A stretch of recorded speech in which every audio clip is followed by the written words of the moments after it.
Thanks for staying with us. Now, the police administration has described as false a publication by the Daily Guide newspaper that the 3 missing Takata girls have been rescued.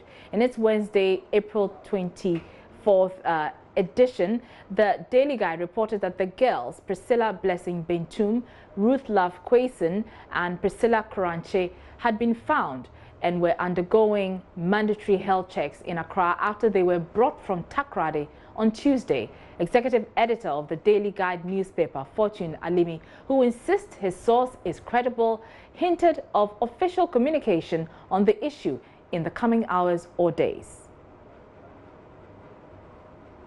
They've been rescued, they've been brought to Accra, they are receiving treatment in a facility belonging to the security agencies or specifically at the BNI clinic.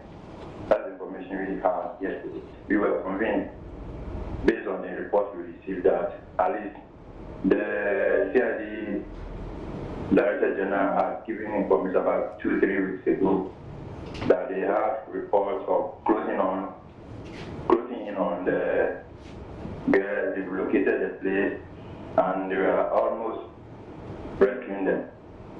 So when we received the information, we were comfortable because the source is very authentic. Okay. And we believe in the source. So based on that, we ran with the story.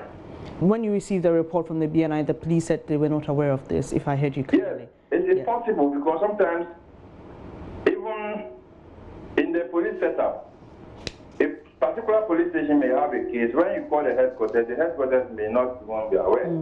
Because maybe you are lucky to have a wind of the story until you give them additional information before they can contact the said police station and get the adequate briefing from them. So sometimes it doesn't work that all information should be processed at the same time by the different security agents. Sure. According to the sources, either the source or the sources, they've sent to the facilities in order to examine them to make sure that they are okay, everything is okay with them before the next step. And I have a very strong feeling that maybe within the next couple of hours or days, there may be official statements or official confirmation about the breakthrough. But in the last few hours, the police administration has dismissed the report, describing it as false and one that cannot be confirmed. It reads, the attention of the police administration has been drawn to a newspaper report in the Daily Guide edition of Wednesday, 24th April 2019, titled Toddy Girls Rescued, and wish to state that the report is false and cannot be confirmed by the police. The police administration is, however, assuring families of the kidnapped girls and the public that we are working tirelessly with partner agencies to rescue the kidnapped girls. Police have assigned liaison officers in Takoradi to coordinate information between the police and the families of the kidnapped girls and encourage family leadership to cooperate with the assigned officers. Journalists, publishers, editors and producers are hereby reminded to desist from publishing news without verification from authorized police sources. So that was a statement from the police a while ago. We've been speaking to DSP Sheila Kese Abeye Bachman, who is Director of Police Public Affairs, on this matter. Since we started investigating this case, in particular when it was transferred to the CID, we have appointed 3 liaison officers within Takoradi Police Regional Command to be communicating or coordinating with the family. And we encourage the family leadership of the family members to be speaking to these liaison officers for credible information. We do know that they don't always get to these police officers, or when the police officers approach them, not all of them make themselves available to speak to these people. But it is important that we do coordinate with not only the public, but also the families involved, for them to know every step of the way that we are taking, every step of investigation that we are taking. And so as we assure the public that we are working tirelessly with partner agencies to rescue the kidnapped girls, we are also encouraging leadership of the families to continue to cooperate with the assigned officers within Takoradi Police Command. If they have any difficulties dealing with these officers, they can go to the regional commander, who in turn will make headquarters aware, and who would give them the necessary information. So that coordination is there, and we expect it to work. Just for clarity, so for the families who are listening to us right now, the police's official position on the news of whether or not the girls have been rescued is that it is false. Yes. Okay, but what do you say, though, to the media publication, though? Because obviously with Daily Guide cannot be ignored because of its links we know and the sources they have. In fact, those of us are the public affairs ourselves, media practitioners, and we engage the media a lot. Without the media, police work cannot be effective. And without police work, I know that sometimes media will also have challenges. So we are encouraging our colleague journalists, publishers, and editors, and even media owners to desist from publishing news without verifying from police official sources. So that was Police Director of Public Affairs, DSP Sheila Abeye Backman, and he heard her talking about the families. Well, Rebecca Grayson, who is the sister of Ruth Grayson, says their hopes have been dashed following the police's denial the girls have not been rescued, as reported by the Daily Guide. Yeah, right, thank you. But nobody is telling us anything. We don't have any clue about what is going on. It's like they are playing with us. We don't know. Today they are saying different things. Tomorrow they are saying different things. What exactly is going on in this Ghana? It's not easy. It's not easy because this information, I don't want to tell my mom because I don't know how she will take it. It's not easy. Serious, it's not easy because all this while we were thinking maybe it's false. The rumors that we are hearing that they don't have the case, it's false. But for me to hear it right now that it's true that they don't have the case in their custody, it's something. It's serious. It's serious. Right now, I'm shaking because all this while I was thinking it may be false. They truly have the girls in their custody, or maybe they are treating the girl or something. But to know this evening that it's true that they don't have the girls, it's something. It's something. So Madam Tiwa did the press conference, came out with this story that they have wasted a lot of money, so we shouldn't talk to the media. We should know how to talk and everything. So all this talk was lie or what? I don't understand. Let's now speak to a security analyst, Adam Bona, for some perspective on this issue. Good evening and many thanks for joining us, Mr. Bona. He joins us via Skype. Now, given that the Daily Guide newspaper is known to have strong links to government and is citing highly placed security sources, it's not out of place to believe them. But the police insist that the report is false. But however, they are unable to confirm it as well. What's your reading of the whole situation? Well, good evening and good evening to your viewers. Yes, just as you, I am equally confused because then I would have expected that the police would come up with a press release that would capture they themselves and the BNI. If you remember the issue of NAM1, after the visit of the Deputy Attorney General to Dubai or the Emirates, when they returned, there was a joint press release, where Yoko and the police issued a press release to let us know what they've done. I believe this is a more serious issue than NAM1.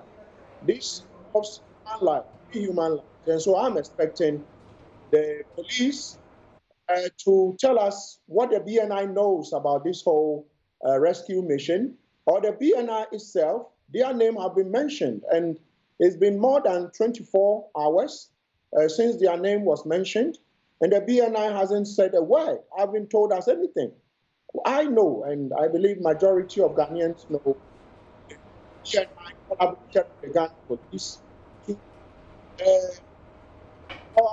take a rescue in this direction, but we haven't heard them, and so we go by what the police is saying. When cannot, it's a bit vague. But you're a security analyst. You have your ears on the ground as far as issues like this are concerned. How does the police's posture come across to you? Well, the police's posture comes across. I mean, I'm not surprised because then probably, I mean, I've spoken to the top hierarchy, some senior police officers about this whole information in the media with regards to the children or the ladies being rescued. And in fact, as of yesterday, I was told it wasn't true. Then this morning, we had the Daily Guide report saying they've been rescued. And I did several checks, and it still came out that, no, we cannot confirm it. I mean, we don't have any information on that. And so for me, the police is only maintaining a particular stand that, no, we don't have them. But they haven't said anything with regards to whether the BNI is having them or the BNI doesn't have them. And so until such a time that they come out clear to say the BNI does not have them in their custody, it becomes a bit tricky for me to conclusively say that they don't have them, especially if we all had the press conference by the CID where we were told they knew where the ladies were. It actually presupposed that they actually might have. There are several things here, and one of it, key, which is important, was probably they might have undertaken a rescue before saying that, or they had the property surrounded, or they knew where the girls were. And so one of this would have to be right. One of this would have to be right. And so I think something, I must add, something is not adding up. Something is just not adding up with regards to whether these ladies have been rescued or they have not been rescued. Because then the BNI is too quiet. Since these girls went missing, from where you stand, are you convinced that the girls have actually been found and will be reunited with their families? Yes, because from the beginning, up to today, a lot of contacts with those who are undertaking this rescue, and I was convinced. They convinced me that yes, we know we have been able to get some information, even when the guy wasn't talking. When the key suspect wasn't talking. In fact, the day he started talking, I knew of it that he had started talking and was giving, credible information to the police. So I knew that whatever the case was, we would find, people who, these three girls, either alive or probably not alive. I knew something would happen. And so to this extent, I want to believe that I know the police were actually on the kidnappers, they were on their heels, and they were definitely, they had credible information to attempt a successful rescue. Right. Thank you so much for your time. That was Adams Bona. He is a security analyst. Many thanks for your time. Well, as this matter continues to rage on, young girls across the country are piling pressure on government and the security agencies to ensure the girls are reunited with their families.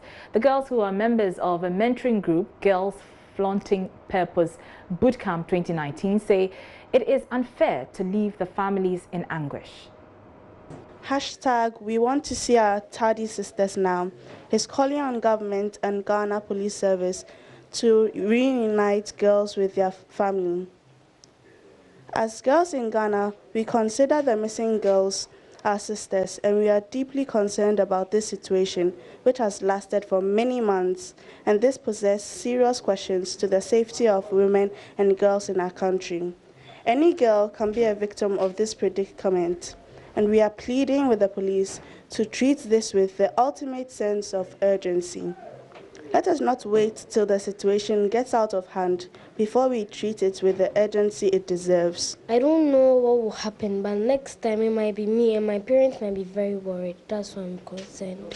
I want the police to look for them and get them to their parents, because their parents are worried. And if it was me, my parents would really be worried about me. The parents are really sad, and it could have been me. And the government are not participating in finding out where the girls are. So I'm really sad. So what specifically do you want the police or the government to do? To look for them, because this issue is serious.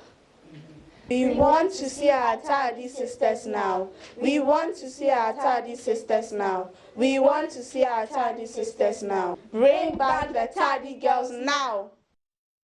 And of course, you can join our campaign, #BringBackOurToddy. girls. Moving on, and the Ghana National Education Campaign Coalition is calling on government to phase out the double track system by next year. Government introduced the system to contain the high enrollment at the senior high schools following the introduction of the free senior high school policy.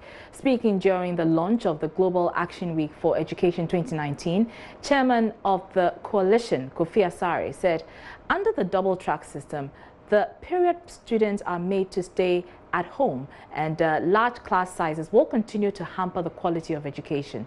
Efwa Evans Chenery reports. Some concerns raised during the launch was the need for all Ghanaian children to have access to quality early childhood development and primary development, and the need to expand infrastructure at the secondary level to accommodate the increase in numbers to phase out the double track system. Chairman of the Ghana National Education Campaign Coalition, Kofi Asare, says citizens must galvanize to keep government on track in taking decisions and developing policies. The double track system makes it possible for people who even get aggregate 59 to go to senior high school. So you have a class of low achievers and high academic achievers and one teacher teaching them. There are two options to that teacher. You either decide to go with the high achievers and move so that you're able to complete the curriculum as scheduled, or you move slowly with the entire class and you don't complete the curriculum. These are concerns teachers have raised. Apart from this, we all know that going to school for 40 days and going home and coming is quite disorientating. In fact, teachers have indicated that they spend about a week to give orientation to students whenever they return from the home. So what we are saying is that every possible effort must be made by government to ensure that we don't enter next year with double tracks. Other than that, we will only deepen the existing divide in quality learning outcomes between public and private schools. As I mentioned, Ghanaians who have money are taking their children to private secondary schools, and they are paying as much as 40,000 Ghana cedis. Everybody knows that the public system lacks quality. Let's not deepen that perception. Let's quickly phase out the double track system and have a system where we can have reduced class sizes and we can have a more relaxed system for teachers to actually engage students in discussions and learning. He says most of the policy interventions have always focused on access and tangible outputs rather than learning outcomes. Of what benefit will we gain if our children go to school for about 15 years only to come out as illiterates? It doesn't make any sense. And so what we are saying is that if we are investing about 25% of the national budget in education and investing about 6% of GDP in education, probably the highest in Africa, we shouldn't be beating our chest with this. These are inputs. We should beat ourselves with the outcome. As a result of investing a quarter of your budget in education, what was the outcome? What was the outcome on literacy? What was the outcome on numeracy? And what was the outcome on making our children creative thinkers? These are the three cardinal objectives of our basic education system. And that is why we need to assess our progress on the basis of this, and not how many schools we built, not how many textbooks we provided, how much money we pay for teachers' allowances, and how many school uniforms provided. Not that. There were also concerns that schools across the country are not disability-friendly.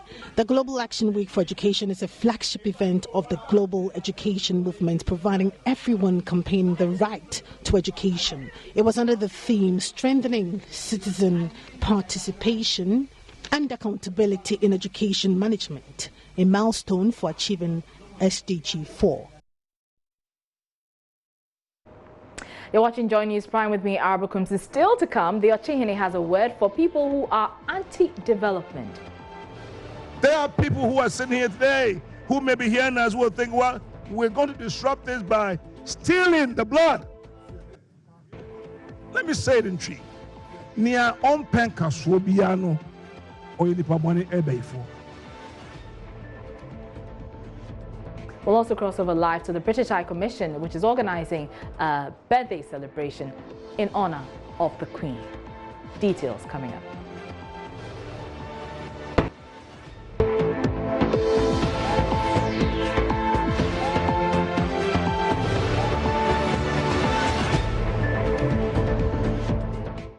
And you're welcome back. Now, the Ochene Osajifo Amoitia Furipini II says he will resist any attempt by individuals to thwart government's intervention of extending healthcare service to hard-reached areas in the country. He was speaking at the official launch of the Zipline's Medical Drone Center at Omenako in Suhum in the Eastern region. The medical drone delivery service is expected to serve about 2,000 health facilities across the country at full capacity. There's more in the following report.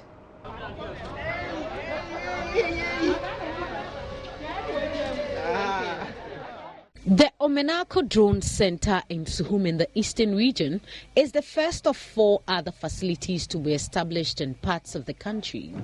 Speaking at the official launch of the center, the Ochene Osajifo Amoitia Ofuripini II warned not every Ghanaian will be happy with the introduction of the drones for medical supply, but he said he will resist any of such attempts, describing persons who work against the progress of the country as witches. Machines, the drones, the technology are not going to do it by themselves.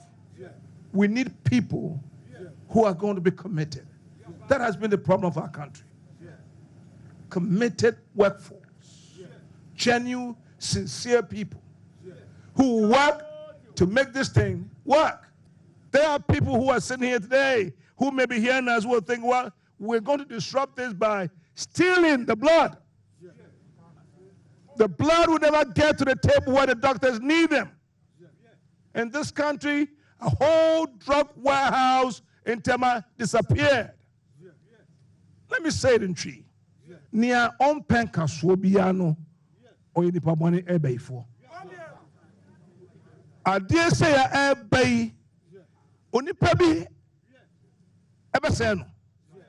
Now, yeah, Makwai.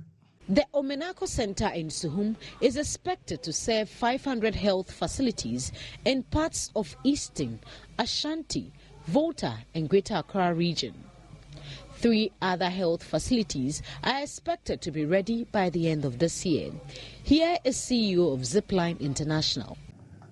This partnership will be building 3 more distribution centers over the next 9 months, just like the one that we're at now. We're going to, by the end of this year, be serving almost 2,000 hospitals and health facilities, making this the largest commercial autonomous system of any kind anywhere in the world. Here's Health Minister Kweku Ajiman Menu. This will help save lives, decrease waste in the system, and increase healthcare access for more than 15 million people across the country.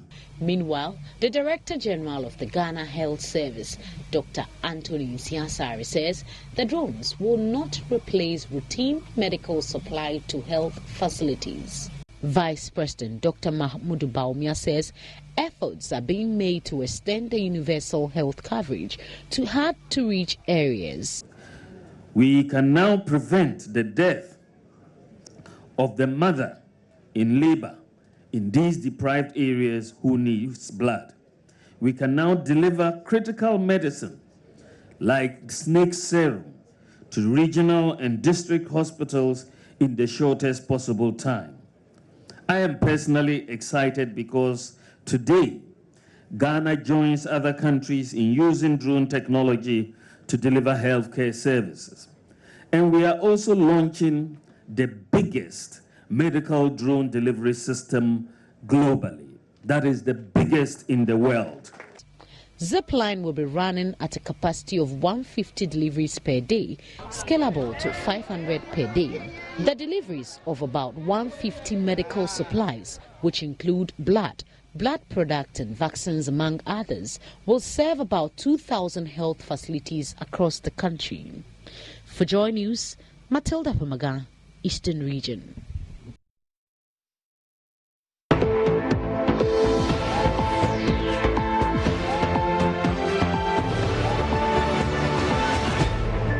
There's definitely more news on My Joy Online when you log on to myjoyonline.com. My name is Arbor Kumsin. That's it for Joy News Prime. Join us same time tomorrow.